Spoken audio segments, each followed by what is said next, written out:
করলো তাকে গোয়েন্দাকে পাঠানো হলো, যা কাজ করো। বললে কি, দেখে আসো তো যে মুসলমানরা সব জায়গায় কেন জয়লাভ করছে।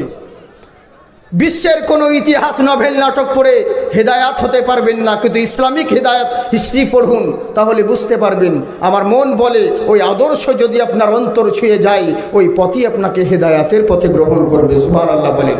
অতএব চিন্তা করে দেখুন, যখন পাঠানো হলো, দেখতো রে বরংবার মুসলমানরা জয়লাভ করছে, কারণটা কি? এদের তো কিছুই দেখছি না, অথচ জয়লাভ করছে। একবার যাচাই করাটা উচিত, একবার দেখে আয়।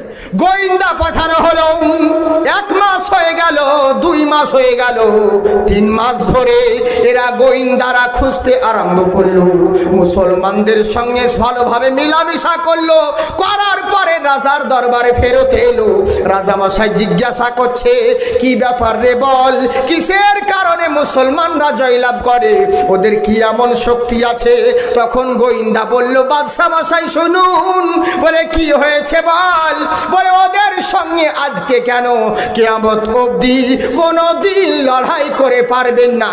বলে কেমন করে? বলে ওদের কাছে হাতিয়ারের শক্তি নাই, ওদের কাছে যানবাহনের শক্তি নাই, ওদের কাছে দেহের শক্তি নাই, কিন্তু এমন শক্তি আছে যেই শক্তির কাছে পৃথিবীর সমস্ত শক্তি হার মানবে। বলে সেটা কোন শক্তি রে? বলে সেটা কোনো জ্ঞানী মানি শক্তি নয়, সেটা হলো ইমানি শক্তি। আমরা লড়াই করতে নামি, জয়লাভ করব বলে আমরা যুদ্ধের ময়দানে যাই, জয়ী হব বলে আমরা যুদ্ধ করতে নামি, বিজেতা হব বলে, কিন্তু মুসলমানরা যুদ্ধ করতে আসে শহীদ হব বলে।